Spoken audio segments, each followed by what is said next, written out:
And without the participant actually being cognizant of that feeling manifests in behavioral states, behavioral actions.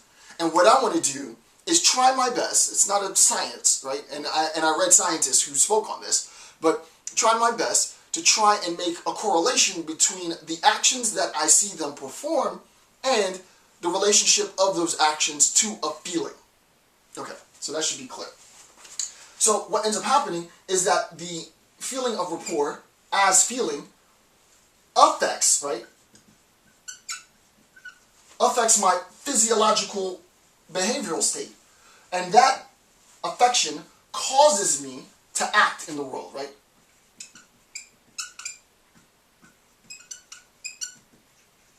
Right? Action, behavior. So what I'm looking at, technically, if I want to augment this a bit, is I'm looking at the behavior of the participant. The participant has a feeling of rapport, a feeling of warmth, a feeling of comfort.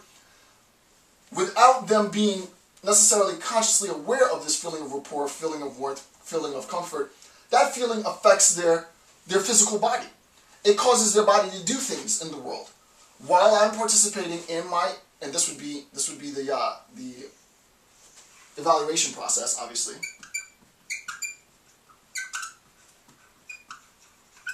While I'm evaluating the participant, part of the evaluation is watching what the participant does. What I try to make sense of are, and I'll talk about this in a second, are the behaviors of the participant and the likelihood that those behaviors correspond or correlate with a sense of rapport.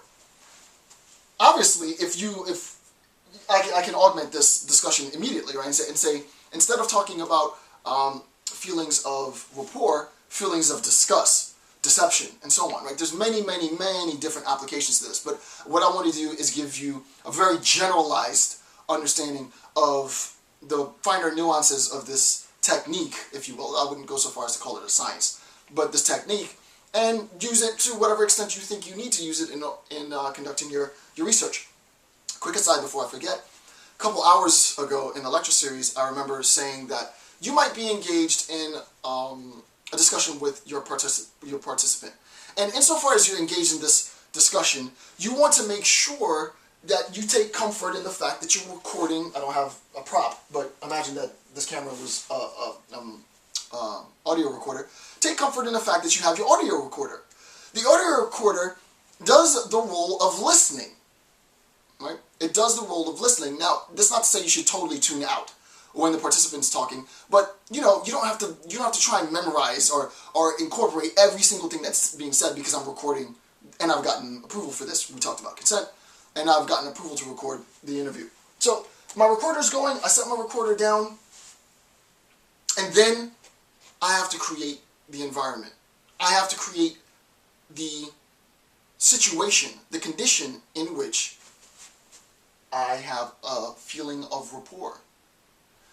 That feeling of rapport, that feeling of comfort, that feeling of ease, that feeling of relaxation with respect to you and the participant is transmitted through the participant's body, and you're able to identify, right? I'm not really, now we're in the interview, the participant's engaged in conversation, I'm listening to the participant, but I'm not listening to the extent that I would be if I didn't have my recorder going. My recorder's going, so what I'm really doing is I'm watching the participant. I'm seeing how the participant stands. I'm seeing what he does. I'm seeing if they reach for the glass, if they don't reach for the glass. What are their tics? What are their behaviors? What are their mannerisms? And all the while thinking about those unconscious actions. I'm not a psychologist, so I don't know if it's unconscious or subconscious. I don't know which one it is. So don't kill me. I don't know everything, right?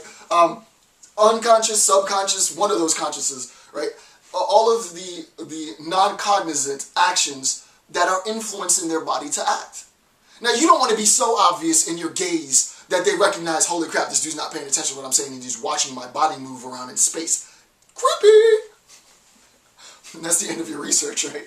But you just, you sort of, relax, you're chill, everybody's in the interview process, and then you want to make the participant comfortable enough in order to disclose this emotion through their body. Quick aside, has really nothing to do with interviews per se, but, and this really is super off topic, but I don't know why, sometime last year, it went through the internet and through media like a freaking wildfire. And I actually was, I'm not gonna lie, I watched the video at least 2-3 times. I thought the video was the coolest thing. It was so weird. It was so insignificant, but it was so weird. Anderson Cooper is doing an interview with I'm sorry, I don't know who the lady was, but Anderson Cooper was doing an interview with the lady, and you know, she's probing Anderson with questions. Anderson's getting really chill. He's getting really relaxed. I might put it in the description field, the link, if I can find it. And he starts uncontrollably laughing. Like, he starts uncontrollably laughing. And I think it's, and you know, he's a reporter. There's a certain stature, and, you know, hi, this is, you know, when I grew up, I'm sort of old school, right? It was like Walter Cronkite. But I was young at the time, right? So you had that very formal news personality. And, you know, Anderson, he sort of falls in line in that continuum. I think everybody else was fascinated because he was genuinely laughing. It was a good scene. It was just like, wow, Anderson Cooper's, he's as cool as they come. That was the vibe. For me, as a qualitative researcher, I was like, who is that woman? She's a genius. She needs to be doing more interviews, right? She's a freaking genius, right? Because she created such an awesome environment.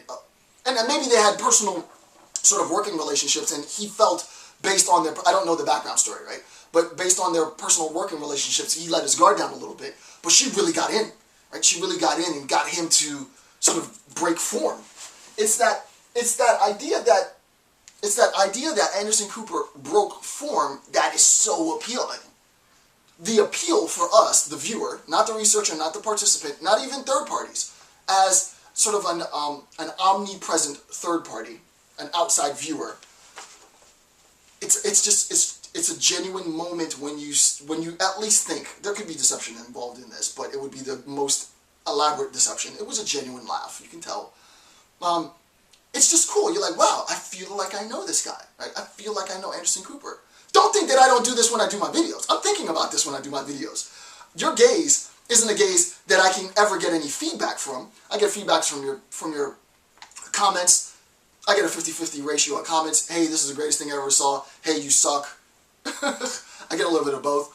But what ends up happening is I recognize Anderson Cooper. He's a pro. He's at the elite sort of level of his profession. Anderson recognizes that there is a gaze, that people are watching him, that it's not just about his interview with this other journalist, right? That's engaging in the interview, that's initiating the interview. Despite the fact that he recognizes that there's a gaze, sometimes, based on how experienced and how good the interviewer, the researcher, is, I can get you to forget about the fact that I have 1, 2, 3, 4, 5, 6 lights set up. I'm talking to a camera in an empty room at home by myself. Right? There is a sense in, if you watch you can do this with me. Right? I do it with myself, which is so bizarre, which helps me get better at what I do. But I watch myself objectively quite a bit. I'll go back and watch, 2-3 hours of my own lecture. It's not because of ego or vanity, and I'll talk about this later. It's about self-assessment, right? So, I'll talk more. I just want to set the stage of how amazing this technique can be, because if you're really good at it, like this interviewer was with Anderson Cooper, you might get a genuine moment. You might get a moment when your participant forgets that I'm engaged in an interview with somebody I don't know that well, and gets you a little peek into the person that I really am. And to see him laugh the way he was laughing was just, it was like, for me, one of the highlights of 2011. It was so mundane, it was so regular. Dude on the street laughs. Who gives a crap? Anderson Cooper laughing genuinely, it was just timeless. It was just it was timeless. Because, we all adore him as a personality, but for me, it was like, shout out to the interviewer. What skill you have, right? That's what I want you to do. That's what I'm trying to communicate here, is a sense, and I can't really teach this. So what I'm doing now is not easy, because it's a hard thing to teach.